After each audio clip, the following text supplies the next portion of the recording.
그때부터 나의 기도는 완전히 달라졌습니다. 이번에는 책상을 놓고 기도할 때 종류를 분명히 했습니다. 책상 종류는 내가 좋아하는 필리핀제 마호가니 책상이라야 하며 크기는 어느 정도라고 상세히 말씀드렸습니다. 의자는 철로 테를 두른 것으로 아래에 작은 바퀴가 달린 가장 좋은 것이라야 책상 주위를 밀고 다닐 수 있어 사용하기에 편리하다고 말씀드렸습니다. 그러나 자전거를 놓고 기도할 때에는 정말 간단하지 않았습니다. 한국제, 일본제, 대만제, 독일제 등등 자전거의 종류가 너무 많아서 망설였습니다. 그런데 나는 아주 튼튼한 자전거가 필요했기에 그 당시 자전거의 품질 중 최고인 미국제를 선택했습니다. 그리고 이렇게 기도했습니다. 아버지, 저는 기어가 있어서 속도를 조절할 수 있는 튼튼한 미국제 자전거를 갖고 싶습니다.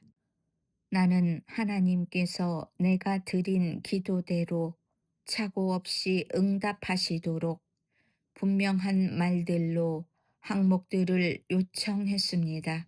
그렇게 기도하는데 믿음이 뱃속에서부터 솟아나는 것이 느껴졌습니다. 나는 주님께서 주시는 기쁨으로 떨렸습니다. 그날 밤 나는 엄마 품에 안긴 아기처럼 깊이 잠을 잤습니다. 그러나 다음 날 새벽 기도를 인도하기 위해 4시 30분에 일어났을 때에는 갑자기 가슴이 텅 빈 것 같았습니다. 그 전날 저녁에는 온 세상이 다 내 것 같은 믿음이 있었는데 자고 나니 믿음은 날개를 치고 날아가 버려 온데간데 없이 사라져 버린 것입니다. 나의 마음속에 믿음이라고는 조금도 없는 것 같았습니다. 아버지, 이것은 정말 무서운 일입니다. 믿음을 갖는다는 것은 아버지께서 응답을 주실 때까지 믿음을 간직한다는 것과는 정말 별개의 문제군요. 이러한 일은 그리스도인이라면 누구나 다반사로 겪는 문제입니다. 예를 들면 우리가 어떤 집회에서 아주 은혜로운 강사의 설교를 들을 때에는 믿음이 강해져서 무엇이든지 다 할 것 같습니다. 그러나 집회가 끝나고 나면 미처 집에 도착하기도 전에 그 믿음이 흔적도 없이 사라져 버리고 마는 것과 같습니다. 그날 새벽 나는 안타까운 마음으로 설교를 준비하기 위해 적절한 성경 구절을 찾고 있었습니다. 그런데 갑자기 나의 눈길이 로마서 4장 17절에서 멈추었습니다. 그의 믿음 바 하나님은 죽은 자를 살리시며 없는 것을 있는 것 같이 부르시는 이시니라. 나는 이 말씀에 사로잡혔고 이 말씀은 내 가슴 속에서 부글부글 끓기 시작했습니다. 그렇다.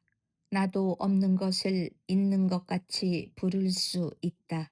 벌써 그렇게 한 것이다 하고 나 자신에게 말했습니다. 바로 이것입니다.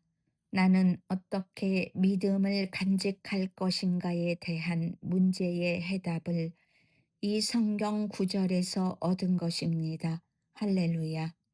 나는 성도들이 이미 하나 둘씩 모여 기도하고 있는 천막 교회로 달려갔습니다. 그리고 찬송을 몇 장 부른 후에 설교를 시작했습니다. 나는 로마서 4장 17절 말씀을 본문으로 하여 설교하기 시작했습니다. 여러분, 하나님께서 필리핀제 마호가니로 만든 아주 좋은 책상과 끝에 작은 바퀴가 달리고 쇠로 테를 두른 아름다운 의자와 또 기어가 달린 미제 자전거를 제게 주셨습니다. 하나님을 찬양합니다. 저는 이런 것들을 다 받았습니다. 성도들은 모두 다 놀라서 입을 다물지 못했습니다. 왜냐하면 우리 성도들이 나의 형편이 어떤지를 다 잘 알고 있는데 너무나 엄청난 말을 하니까 놀란 것입니다.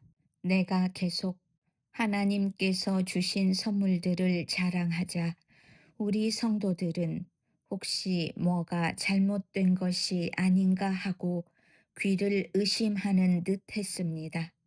나는 성경에 말씀하신 대로 없는 것을 있는 것 같이 믿음으로 말하면서 하나님을 찬양했습니다. 예배가 끝나고 나오는데 세 명의 청년들이 호기심이 가득 찬 얼굴로 따라 나왔습니다. 전도사님, 전도사님께서 자랑하신 물건들을 보고 싶습니다. 좀 보여주세요. 나는 무척 당황했습니다. 나는 믿음의 고백을 했을 뿐 이런 일이 있으리라고는 미처 생각하지 못한 것입니다. 우리 천막교회는 빈민촌에 있었기 때문에 내가 새벽 예배 때 한 이야기가 성도들에게 굉장한 간증이 되었던 것입니다. 그러므로 만약 우리 성도들이 그 말이 사실이 아니란 것을 알게 되면 그로써 끝장입니다. 누가 터무니없는 거짓말을 들으려고 다시 교회에 오겠습니까? 나는 진퇴양난에 빠져 속으로 잠시 묵도했습니다. 주여, 처음부터 이런 일은 제 생각이 아니었습니다. 제가 그렇게 말한 것은 순전히 당신 탓입니다. 저는 성경에 기록된 대로 단지 순종하여 이미 응답받은 것처럼 말한 것 뿐입니다. 그런데 이런 곤란한 문제가 생겼으니 어떻게 설명해야 됩니까? 항상 도와주셨으니 제발 지금도 좀 도와주십시오. 그러자 성령께서 지혜로운 한 생각을 떠오르게 하셨습니다. 아, 그래요? 모두 내 방으로 가봅시다. 그들은 방에 들어서면서 자전거랑 의자랑 책상을 찾느라 두리번거렸습니다. 뭐 그렇게 둘러볼 것 없어요. 제가 나중에 보여드리지요. 나는 박군을 손가락으로 가리키며 물었습니다. 그는 지금 한국에서 목사로 훌륭하게 심우하고 있습니다. 내가 몇 가지 질문을 하겠소. 만일 박군이 내 질문에 대답하면 여러분에게 그 물건들을 보여주리다. 박군은 이 세상에 태어나기 전에 얼마 동안 어머니 뱃속에 있었소. 그는 머리를 극적이며 말했습니다. 9달이요. 그러면 9달 동안 어머니 뱃속에서 뭘 하고 있었을까요? 그야 잘하고 있었겠지요. 그러나 아무도 당신을 보지 못했잖소. 어머니 뱃속에 있었기 때문에 볼 수 없었던 거지요. 맞아요. 다른 사람들 눈에는 안 보여도 여러분들은 세상에 태어나기 전까지 분명히 어머니 뱃속에 있었어요. 저도 어제 저녁 이 방에서 무릎을 꿇고 기도하면서 제 마음속에 아까 말한 책상과 의자와 자전거를 하나하나 그려가며 기도했어요. 그것들은 지금 눈에는 안 보여도 믿음으로 여기 내 마음속에 자라고 있어요. 이제 때가 되면 사람들이 보게 될 바로 그 책상과 의자와 자전거가 내 속에 들어 있어요. 이렇게 말을 하자 그들은 배를 잡고 뒹굴며 웃었습니다. 아무리 그렇지만 책상과 의자와 자전거를 임신한 남자는 처음 본다고요. 그들은 방에서 뛰쳐나가자마자 온 마을에 남자 전도사가 의자, 책상, 자전거를 임신했다고 하더라는 소문을 퍼뜨렸습니다. 나는 이 일 때문에 동네 아주머니들이 나를 보면 모여서 비웃을까봐 밖에 나다니기가 어려웠습니다. 개구쟁이 꼬마들은 주일이면 내게 와서 배를 만지며 놀려댔습니다. 전도사님, 어디 좀 봐요. 얼마나 더 커졌는지요. 나는 온 동네의 웃음거리였지만 그런 와중에도 지극히 담대했습니다. 왜냐하면 기도한 물건들이 믿음으로 내 속에서 자라고 있는 것을 분명히 알았기 때문입니다. 여러분, 어머니가 아이를 잉태해서 낳는데 시간이 걸리는 것처럼 여러분이 간절히 원하여 기도한 것이 응답되어 실제로 이루어지는데도 시간이 필요합니다.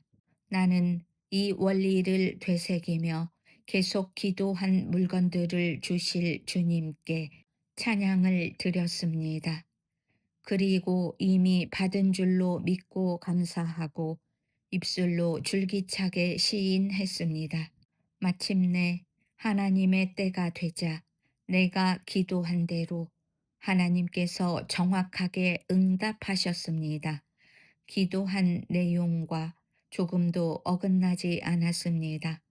바로 내가 원한 것을 모두 가질 수 있도록 어떤 사람을 통해 연락이 왔습니다. 가서 보니 책상은 마호가니로 만든 것이었고 의자는 일본 미쯔비시에서 만든 것으로 바퀴가 달려서 앉은 채로 움직일 수 있는 것이었습니다. 그리고 자전거는 미국 선교사의 아들이 좀 쓰던 것이긴 했지만 기어가 달려있는 튼튼한 것이었습니다.